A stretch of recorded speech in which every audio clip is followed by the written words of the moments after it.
नारद जी के पतन की शुरुआत कहां से हुई? जब से उन्होंने कामचरित का वर्णन शुरू किया कि अरे ऐसे अप्सराएं आई थी, ऐसे कमर मटका रही थी, ऐसे आंखें मटका रही थी, ऐसा राग बज रहा था, ऐसी नाच रही थी, ऐसी हवा चल रही थी, जिन चीजों का स्पर्श वर्णित था, महात्मा बार बार उनका चिंतन कर रहा है। विष्णु जी ने उनकी प्रशंसा की कि तुम्हारे सुमरन ते मिटे मोह मार मद मान। हे महात्मा नारद, आप इतने महान हैं, आपको स्मरण करने से काम क्रोध मद लोभ नष्ट होते। तो किसी ने कहा भगवान ने प्रशंसा क्यों की? प्रशंसा करने से तो अभिमान और बढ़ता है। तो भगवान ने प्रशंसा क्यों की? इसलिए प्रशंसा की कि आप खेत बोते हो ना, यहाँ पर तो खेती होती है ना, खेती में हरियाली होती कि नहीं?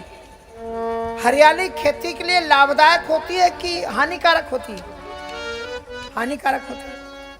लेकिन जिस दिन आप खेत में बोते हो, चना बोते हो, गेहूं बोते हो, और भी चीजें बोते हो, तो खरपतवार अपने आप पैदा हो जाती है, हरियाली अपने आप पैदा हो जाती है। और फिर हरियाली को निराने के लिए भी लोगों को लगाना पड़ता है। कृषि निवारे चतुर किसाना, जिम मद तजय मोहे मद, जिम बुध तजय मोहे मद नाना। तो क्या आप पहले दिन से ही हरियाली को निकालना शुरू कर देते हो? थोड़े दिन उनको 15-20 दिन, 1 महीना बढ़ने देते हो, ताकि इतने तो मजबूत हो जाएं कि हम आराम से उनको पकड़ लें और फिर खींच लें। अब वो पैदा ही नहीं हुए, 2-2 पत्तियां पैदा हुई और उनको तुम पकड़ करके तोड़ना की कोशिश करोगे तो पत्तियां टूट जाएंगी, जड़ उसी में रह जाएंगी। तो जरा मजबूत होने दो। इसलिए भगवान ने प्रशंसा कर दी, जरा इनका अभिमान और बढ़ने दो, ऊपर आने दो। और जो ही ऊपर आएगा त्यों ही मैं बेग सो मैं डारे हूं उपारी, और पर्ण हमार सेवक हितकारी। और फिर नारद जी के अभिमान को नष्ट करने के लिए बिरचु मगमहु नगर, एक भगवान नारायण ने श्रीनगर की रचना कर दी।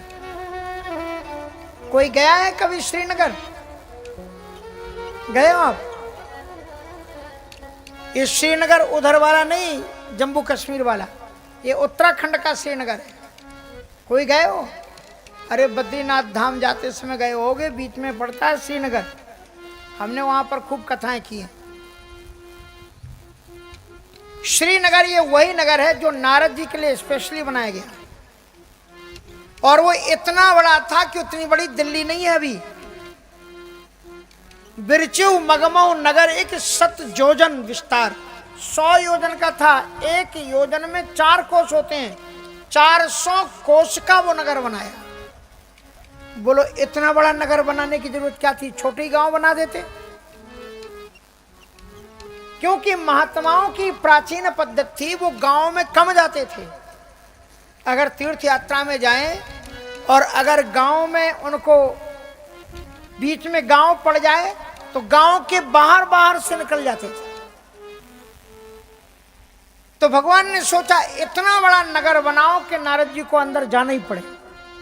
7 योजन विस्तार, बसें तहां सुंदर नर नारी, जनबहु रति मनसज तनुधारी, तेही पुर बसै शील निधि राजा, अग्नित है गए सैन समाजा। शील निधि वहां के राजा और विश्व मोहिनी ताज कुमारी। नारद जी ने उसका हाथ देखा और पूरी बुद्धि चक्कर में पड़ी। लिखा कुछ था और पढ़ा कुछ, उल्टा का पुल्टा पढ़ लिया। इस पूरी कथा का सार है कि भक्ति के क्षेत्र में सबसे बड़ी बाधा अभिमान है। आपके साधना के सुंदर पात्र में अभिमान का एक छोटा सा भी छेद हो जाए तो सारे सद्गुण बह जाते हैं उसमें। नारद जी में 5 चीजें थी। मति, ऐसी मति थी कि भगवान को भी वो सलाह देते थे। कीर्ति, ऐसी कीर्ति कि एक भी पुराण नारद जी के बिना नहीं हो सकता। हर एक पुराण में नारद जी हैं। मति, कीर्ति, गति, नारद जी की गति मानी चाल ऐसी है कि एक पल में स्वर्ग में, एक पल में वो जब चाहे तो नरक में चले जाए और उन्हें कोई प्रभाव नहीं पड़ता। नरक में भी जाकर के लोगों को बताते तुम तरोगे कैसे। ऐसी मति, कीर्ति, गति, भूति। भूति मानी संपदा। सबसे बड़ी संपदा क्या है बोलो? मेरो धन राधा नाम आधार। हमारो धन राधा राधा राधा, हमारो धन राधा राधा राधा राधा, हमारो धन राधा राधा, हमारो धन राधा राधा राधा राधा, जीवन धन राधा राधा राधा राधा राधा, जीवन धन राधा राधा राधा राधा राधा।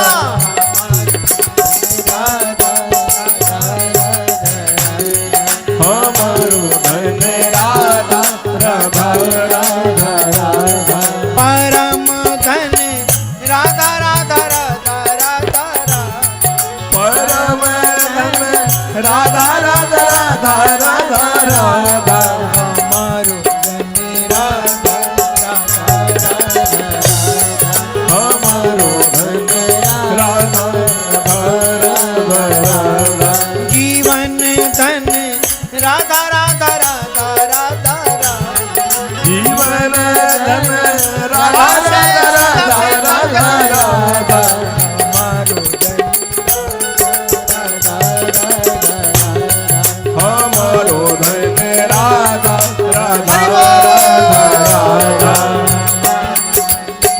राधा राधा राधा राधा, हमारो धन राधा राधा राधा राधा, जीवन धन राधा राधा राधा राधा राधा, जीवन धन राधा राधा राधा राधा राधा, परम धन राधा राधा राधा राधा राधा, परम धन राधा राधा राधा राधा राधा।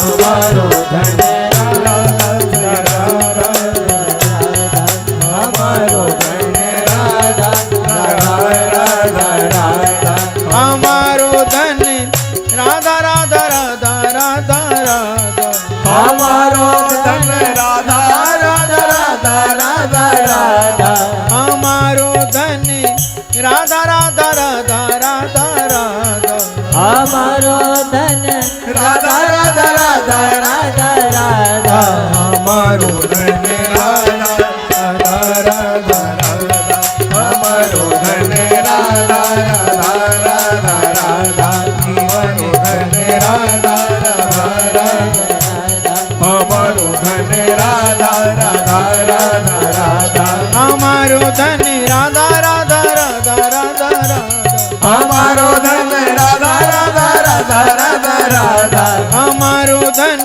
राधा राधा राधा राधा राधा, हमारो धन राधा राधा राधा राधा, हमारो धन राधा राधा राधा राधा, हमारो धन राधा राधा राधा राधा, हमारो धन राधा राधा राधा राधा, जीवन धन राधा राधा राधा राधा राधा, जीवन धन राधा राधा राधा राधा राधा, हमारो धन राधा राधा राधा राधा, हमारो धन राधा राधा राधा राधा, हमारो धन राधा राधा राधा राधा, हमारो धन राधा राधा राधा राधा। तो जीवन में सबसे बड़ा धन क्या है? हमारो धन राधा नाम आधार, भगवान का नाम ही हमारा सबसे बड़ा धन है। मीरा क्या कहती? पायो जी मैंने राम रतन धन पायो, मुझे राम रूपी रत्न धन मिल गया है। और नारद जी महाराज के पास में अगर नारायण नारायण कहो तो नारद जी की याद आ जाएगी, और नारद जी को याद करो तो नारायण की याद आ जाएगी। इतना नाम धन उनके पास में, मति है, कीरत है, गति है, भूति और भलाई। नारद जी जैसा कल्याण करने वाला ऋषि आज तक दुनिया में ना देखा गया ना सुना गया। महात्माओं को कहो कि महाराज वो तो शराब पीते हैं, बोले हम वहां नहीं जाएंगे। वो तो मांस खाते हैं, बोले हम वहां नहीं जाएंगे। तो फिर वो मांस ही खाते रहे हरदम। उनके भी बीच में जाओ, तुम मत खाओ लेकिन उन्हें तो सिखाओ। नारद जी का एक चेला इतना भयानक रामायण में, कुंभकर्ण, 6 महीने सोता है और एक दिन जागता है, लेकिन नारद जी ने उसको भी राम भक्ति सिखाई। रावण ने जब उसको मदिरा पिलानी चाहिए तो क्या कहा उसने, नारद मुनि मुहि ज्ञान जो कहा, कहते हो तो इस समय निर्वाहा, अब भर अंक भेंट मुहि भाई, लोचन सुफल करो में जाई। तो नारद जी के पास में सब कुछ था, लेकिन अभिमान के आते ही सब कुछ तहस नहस हो गया, नष्ट हो गया। नारद जी महाराज ने उस कन्या का हाथ देखा। बहुत से लोग देख कहते हैं कि नारद जी उसके स्वरूप को देख करके मोहित हो गए। ऐसा नहीं है। नारद जी ने उस कन्या के हाथ में रेखाएं देखी, पर रेखाओं में जो लिखा हुआ था वो उल्टा पड़ा। रेखा में लिखा हुआ था, जो यही बरे अमर सोई होई। ध्यान से समझना क्या लिखा था, कि जो अमर होगा, इस कन्या की शादी उसी लड़के के साथ में होगी जो अमर होगा। पहले से जो अमर होगा उसके साथ में इसकी शादी होगी। नारद जी ने क्या पढ़ा, नारद जी ने ये पढ़ा कि जिस लड़की, इस लड़की के साथ में जिसका विवाह हो जाएगा वो अमर हो जाएगा। था ये कि वो अमर होगा, उसके साथ में उसकी शादी होगी। और नारद जी ने सोचा नहीं, इस लड़की के साथ में जिसका विवाह होगा वो अमर हो जाएगा।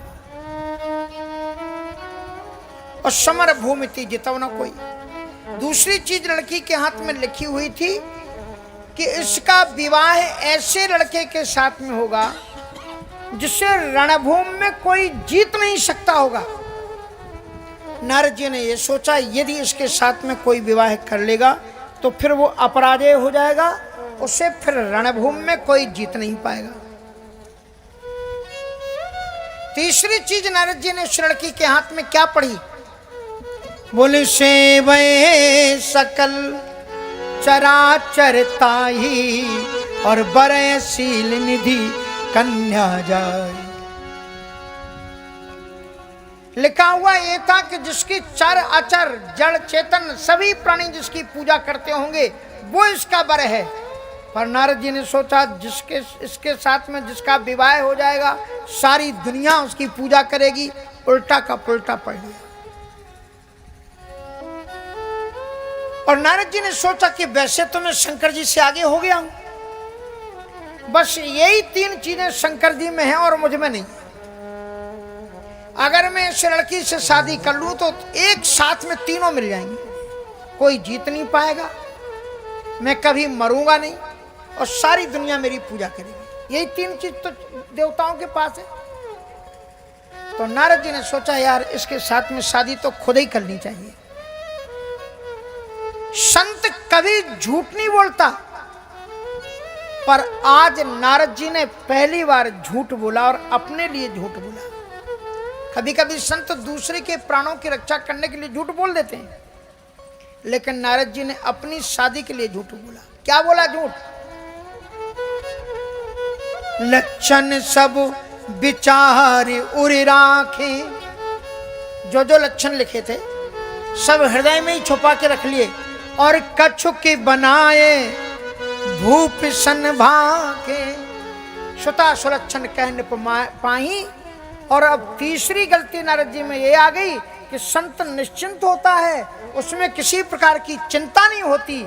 अब नारद चले सोच मन माही, सोच में भर करके कि इस लड़की से विवाह कैसे हो जाए। और बोले बस इनको चाहिए परम शोभा रूप विशाल, स्वयंवर है, लड़की जिसे चाहेगी उसी को वर्ण करेगी। तो उन्होंने कहा अगर सुंदर स्वरूप होगा तो मैं इसको पालूंगा। भगवान नारायण को याद किया, भगवान नारायण प्रकट हुए। कहिए महाराज कैसा याद किया। बोले महाराज क्या है ना कि अगर बड़े ओकेजन पड़ते हैं, मौका बड़े काम काज घर में होते हैं। बोले आपका घर कहाँ से आ गया। बोले अब घर का मतलब ये है कि काम काज आते ही है, तो महाराज अपने लोगों को याद किया जाता है। बोले तो कुछ काम है क्या? बोले हमारा शादी विवाह के मौके पर। बोले किसकी शादी? अब समझ लो, आप कुछ भी समझ लो, ज़्यादा प्रश्न मत पूछो, हमारी बात सुनो सीधे। बोले हाँ सीधी बात सुना दो। बोले ऐसा है कि शादी आदि का मौका होता है, पुराने ज़माने में एक दूसरे से लेन देन करते थे, किसी के यहाँ से बाल्टियाँ 2-4 मंगा ली, किसी के यहाँ से दरी आ जाती थी। अब तो व्यक्ति अभिमानी हो गया, तो चाहे भले ही एक दिन काम पड़ेगा, बोले सर चीज़ अपने घर में अपने को मांगने न जाना पड़े। अरे मांगने से समाज एक रहता था, मांगने की परंपरा बनाए रखना चाहिए। किसी के यहाँ से बाल्टी ले आए, किसी के यहाँ से दरी ले आए, किसी के यहाँ से ढोलक आ गई, किसी के यहाँ से होता था ऐसा। तो नारद जी ने कहा कि यही अवसर चाहिए, मुझे कुछ चाहिए। बोले क्या चाहिए? I want your beautiful face, अपना चेहरा दे दो मुझे। आज तक ऐसा मांगने वाला आपने देखा? तो कोई मांगने जाए क्या? आपने अपना चेहरा दे दो।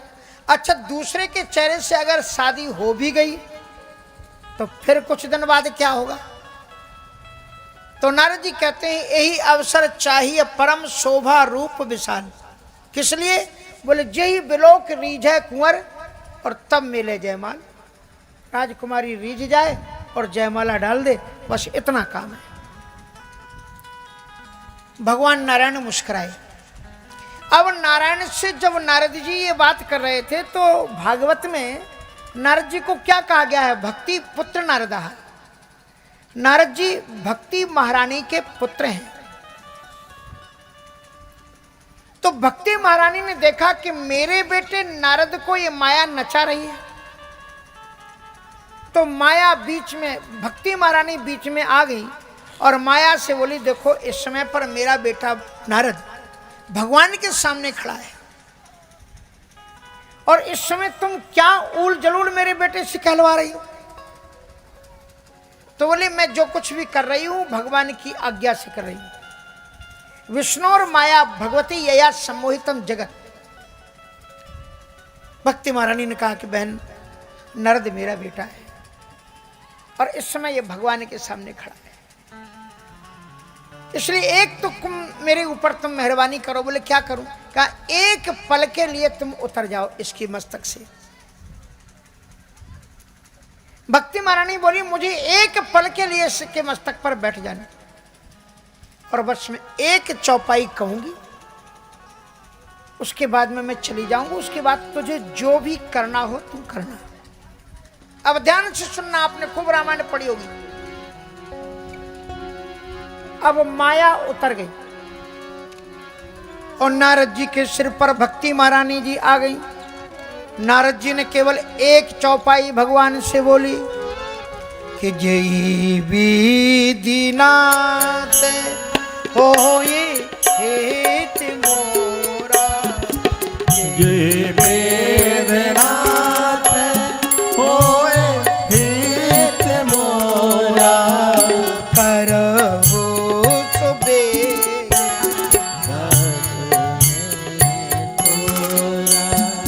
करहु सबे दास में तोरा। एक चौपाई हुई और भक्ति महारानी उतर गई। अब माया से कहा तुम्हें जो कुछ कहलवाना हो। पर भगवान ने भक्ति के वचनों को धारण कर लिया। नारद जी ने क्या कहा? जय ही विधिनाथ येन केनापि प्रकारेण मम सौख्यम भवे, जिससे मेरा कल्याण। जय ही विधिनाथ होई हित मोरा, because I don't know about my welfare. मैं अपने कल्याण के बारे में मैं नहीं जानता, आप परमात्मा हो। जय विधिनाथ होए हित मोरा, कराऊ सुवेग, और अपना संबंध बता दिया कि मेरा संबंध आपसे क्या है। बोले दास मैं तोरा। ये दास से भक्ति है। कहते हैं भगवान जी नारद जी से जब अरण्य कांड में मिलते हैं, बोले मोरे प्राण तनय सम ज्ञानी और बालक सुत सम दास अमानी। इसलिए वेद सो करहु दास में तोरा। और सज्जनों, जब भी भगवान के मंदिर में जाओ, आप कुछ मत मांगो। पता नहीं तुम कैसी जड़ वस्तुएं चीजें मांगोगे। ये चौपाई याद कर लो कि भगवान के मंदिर में आपको कुछ भी कहने की जरूरत नहीं है। भगवान तो सर्वंतर्यामी हैं, तुम्हारे दिल में बैठे हुए हैं और वो जानते हैं कि तुम्हारा किससे हित होगा, किससे अहित होगा। एक चौपाई केवल बोल दो कि जेहि विधि नाथ होए हित मोरा और करहु सुबेग दास में तोरा।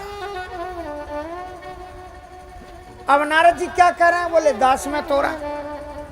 और भगवान क्या बोले? बोले मैं तो जेहि विधि नाथ होए हित मोरा, मेरा हित करो। भगवान बोले हम हित करते ही नहीं। बोले गजब के प्रभु, आप हित नहीं करते तो अहित करते हो क्या? बोले ना, मैं अहित भी नहीं करता। अहित करते हैं दुश्मन और हित करते हैं संसारिक लोग, माता पिता लोग, स्वार्थ लाग करें सब प्रीति। तो बोले तुम भी कुछ करते हो कि नहीं? बोले हाँ हम करते हैं। क्या करते हैं? बोले मैं परम हित करता हूं। जेहि विधि हुई है परम हित, नारद सुनहु तुम्हारे, सोई हम करब न आन कछु, बचन नाम मृषामार। और उसके बाद में भगवान ने क्या किया? मुनि हित कारण कृपा निधाना, मुनि हित कारण कृपा निधाना, दीन कुरूपिन जाए बखाना। मुनि हित कारण कृपा निधाना, दीन कुरूपिन जाए बखाना। कहे अस अंतर हित प्रभु भयउ, हित प्रभु भयउ। तो भगवान ने क्या किया? मुनिहित कारण कृपा निधाना, दीन कुरूप न जाए बखाना। अब आप बताओ, आपने कई बार रामायण पढ़ी, कौन सा रूप दिया भगवान ने? बंदर का रूप केवल 2 ही लोगों ने देखा है, किसी ने देखा नहीं है। ध्यान रखना, हम लोग कह देते हैं कि बंदर का रूप दिया, लेकिन नारद जी जब उस स्वयंवर में गए तो नारद जान सबई सिर नावा, सभी ने नारद के ही रूप में देखा है। क्योंकि भगवान अपने भक्त का कभी मजाक उड़ने नहीं देते हैं, और जो उनका मजाक उड़ाते हैं उन्हें कहीं आकाश में उड़ने नहीं देते हैं। ऐसा गिराते हैं, ऐसी काटते हैं पूंछ कभी। इसलिए महात्मा को देख के, स्वरूप को देख के, वो किसी भी स्थिति में हो, मजाक मत उड़ाना। ईश्वर को प्रणाम कर लेना कि ईश्वर तुम जानो और तुम्हारा भक्त जाने। भगवान ने उनको नारद के रूप में रहने दिया और 2 स्वरूप और दिए। नारद तो वो है, एक स्वरूप नारायण का दिया, पर नारायण के स्वरूप के साथ में ये कहा कि ये स्वरूप तो मैं आपको दे दूंगा, लेकिन ये स्वरूप साधक ही देख सकते हैं। सब लोग मैं तो जर्रे जर्रे में समाया हुआ हूं, पर देख कौन पाता है? मैं तो सब जगह हूं। तुम्हारे जैसे सती यति सन्यासी ही इस रूप को देख सकते हैं। सब लोगों की इतनी क्षमता नहीं कि मेरे रूप को देख पाए। इसलिए नारद जी जब देखते हैं तो उन्हें 4 भुजाएं दिखाई पड़ती हैं। नारद जी जब देखते हैं तो नीलाम्बुजश्याम शांताकारम भुजगशयनम, उन्हें वही स्वरूप दिखलाई पड़ता है। नारद जी उस सभा में गए, राजाओं ने उठ करके वेलकम किया, स्वागत किया। अगर राजाओं को ये पता लग जाता ये बाबा जी भी स्वयंवर में आए हैं भाग लेने के लिए, फिर आगे कोई जाने देता? कहते तुम पीछे आए हो, पीछे कुर्सी पर बैठो। लेकिन सबने आगे जाने दिया। क्यों जाने दिया? कहा महाराज जी हैं, राजा के गुरु होंगे, वर वधू का विवाह करेंगे, आशीर्वाद देंगे। ये किसी को मालूम नहीं था, ये खुद दूल्हा बन के आए हुए हैं। अब नारद जी सबसे आगे जाकर के बैठ गए। इधर भगवान शंकर जी ने जब नारद जी की स्थिति देखी तो वे समझ गए मेरी बात इनको अच्छी लगी नहीं। जय और विजय को भेज दिया अपने गणों को, का साथ में जाओ। नारद जी ने जो रास्ता पकड़ा है वो पतन का रास्ता है। ध्यायतो विषयान पुंसः संगस्ते उपजायते। लेकिन भगवान श्री कृष्ण भगवद गीता में कहते हैं कि न मे भक्ता प्रणश्यति, मेरा भक्त कभी पतित होता नहीं। तो आज हमें देखना है कि भगवान की कौन सी प्रतिज्ञा सही होती है, पतित होते हैं या नहीं होते हैं। क्या होता है? शंकर जी के गण दोनों बैठे हुए बगल में, और करहि कूट नारद ही सुनाई। कूट मानी अर्थ कुछ और शब्द कुछ। कह रहे वाह वाह, क्या क्या सुंदर दूल्हा के रूप में आप दिख रहे हैं, कितनी सुंदर आपकी नाक है, जैसी बाराह भगवान की थी वैसी। अब वो सोच रहे हैं बाराह भगवान कह रहे हैं, वो ये नहीं कह रहे हैं सुअर कह रहे हैं। क्या सुंदर आपके कान हैं, जैसे गणेश जी महाराज के। अब ये नहीं बता रहे हैं कि हाथी की तरह तुम्हारे। कर हैं कूट नारद है। अब उधर से माया का आगमन हुआ। राजकुमारी कर सरोज जयमाल सुहाई, और जो ही वो आई तो सबसे पहले नजर नारद जी को बंदर के रूप में किसने देखा? केवल 3 लोगों ने, शंकर जी के 2 गणों ने और उस माया ने। इसके अलावा चौथे किसी व्यक्ति ने उन्हें बंदर के रूप में नहीं देखा। उस माया ने देखा, राजकुमारी ने देखा। मरकट बदन भयंकर दे, मरकट बदन भयंकर दे,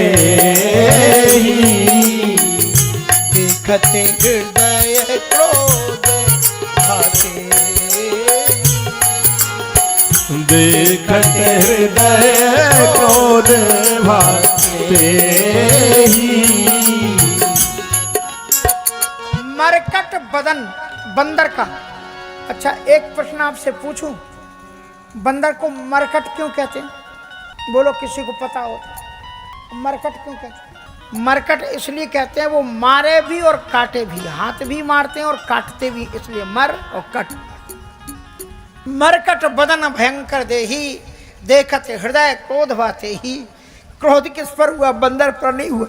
क्रोध उनको मंत्रियों पर आया कि मेरा स्वयंवर, और सबसे पहले इसी खूबसूरत बंदर को बैठा रखा है, यही सुंदर था। अरे कम से कम थोड़ी तो अकल लगानी चाहिए। अच्छे अच्छे देश के जो राजा राजकुमार थे, पहले उन्हें आगे बैठाना चाहिए, बंदर को बैठा दिया। देखत हृदय क्रोध भाते, पर इस प्रसंग की विवेचना ढंग से करना। फिर उसने क्या किया? मुनि जी दिशि बैठे नारद फूली, नारद फूली, सुखदेशी तेई ना बिलो की भूली, सुखदेश तेई ना बिलो की भूली। नारद जी को जयमाल डालना तो दूर की बात, जिस दिशा में नारद जी बैठे हुए थे, एक बार देख लेने के बाद में भूल करके भी उसने नजर उस तरफ नहीं डाली। इसका अर्थ क्या हुआ? इसका अर्थ ये हुआ कि बड़े बड़े अमलात्मा ऋषि मुनि लोग संध्या तपस्या करके कोशिश करते हैं कि हे प्रभु मुझे माया से बचा देना, मैं माया से बच जाऊं, और नहीं बच पाते। भगवान ने कितना सुंदर कृपा करके रूप दिया कि ऐसा रूप दिया कि वो माया ही नहीं देख रही है उनको। इससे ज्यादा कृपा ईश्वर की क्या हो सकती है कि जिस माया से लोग डरते हैं वो माया ही तुमसे डर जाए। और फिर उसने केवल नारद जी को नहीं देखा, साथ साथ में उस लाइन में भी जितने लोग बैठे हुए थे। अगर माया के प्रपंच से बचना चाहते हो तो संतों की लाइन में बैठ जाओ, संत तो माया से बचेंगे ही, और जो लोग संतों की लाइन में बैठ जाएंगे माया उनको भी छोड़ देती है। जही दिशि बैठे नारद फूली, सो दिशि तेहि न बिलो की भूली। अब वो माया जयमाल लेकर के आगे चली गई, और जब जयमाल लेकर के माया अंदर आगे गई तो नारद जी ने कहा उन लोगों से, गणों से, क्यों तुम तो कह रहे थे हम ही ज्यादा सुंदर हैं, फिर ये गई कहाँ? बोले जान दो, अब वो तो स्वयंवर है, पूरे पीछे तक नियम है ना, पहले घूम के आएगी सब, पर आपसे ज्यादा कोई सुंदर नहीं, लौट करके तो यहीं आना है इसको। और नारद जी पुनि पुनि मुनि उकसहे अकुलाई, देख दशा हरिगण मुस्कान। नारद जी व्याकुल हो रहे हैं, अब कब तक स्वयंवर चलेगा? लोगों का देखना बंद हुआ कि नहीं हुआ?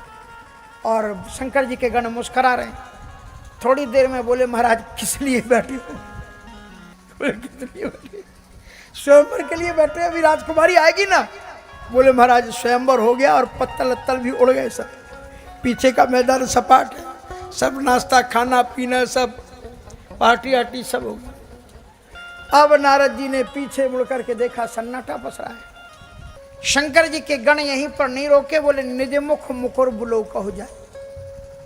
आए हो स्वयंवर में विश्व मोहिनी से शादी करने, अपना चेहरा देखा है, बंदर की सूरत लेकर के विवाह करने आए थे। अब नारद जी को बड़ा गुस्सा आया।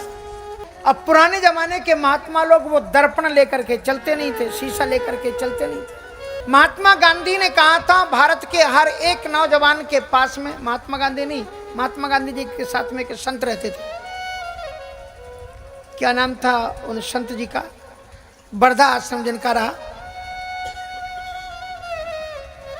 नाम किसी को मालूम? संत विनोबा भावे, बहुत सही। उन्होंने कहा भारत के नौजवान के पास में दो चीजें जरूर होनी चाहिए, एक भगवत गीता और हनुमान चालीसा। लेकिन आज के किसी भी नौजवान के पास में ना तो हनुमान चालीसा है और ना भगवत गीता है। उसकी जगह दो चीजें हैं, एक कांच का टुकड़ा और एक कंगा। यही मन में आया। कबीर साहब जी कहते हैं मुखड़ा क्या देखे दर्पण में, तेरे दया धर्म नहीं माने। एक बार स्वामी, ध्यान से सुनना, एक बार स्वामी विवेकानंद जी जब अमेरिका गए तो वो रोज वही भगवे कपड़े पहनते थे। तो एक ईसाई था, उसने उनकी पगड़ी को खींच दिया। सोचा ऐसे गुस्सा आएगा, ये बड़ा शांत है, कुछ बोलते ही नहीं। सोचा गुस्सा आएगा, उनकी पगड़ी नीचे खिंच गई। स्वामी विवेकानंद जी ने मुड़ करके देखा, मुस्कुरा करके बोले भाई क्या हुआ? कहा कुछ नहीं, तेरे पास में और कपड़े नहीं, रोज जय एक रंग के कपड़े पहन के आ जाता है।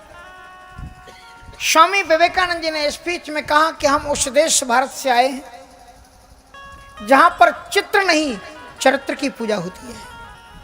तुम्हारा चित्र चाहे गोरा रहे चाहे काला रहे, इससे कोई फर्क नहीं पड़ता। अगर तुम्हारा चरित्र अच्छा है तो भारत में पूजा होगी, चित्र की कोई पूजा नहीं करता है। क्या आपको लगता है रावण काला रहा होगा? अरे विश्रवा ऋषि की संतान था, दीप्यमान उसका चेहरा था, वाल्मीकि रामायण में वर्णन है उसका। लेकिन तुम कितने भी सुंदर रहो, अगर काले कर्म करोगे तो लोग बाद में कारो पोत देंगे तुम्हारे चेहरे पर। चरित्रवान बनो। रामचरितमानस पढ़ते तो राम तुम्हें भी बनना होगा। चलो राम के पद चिन्हों पर अब इतिहास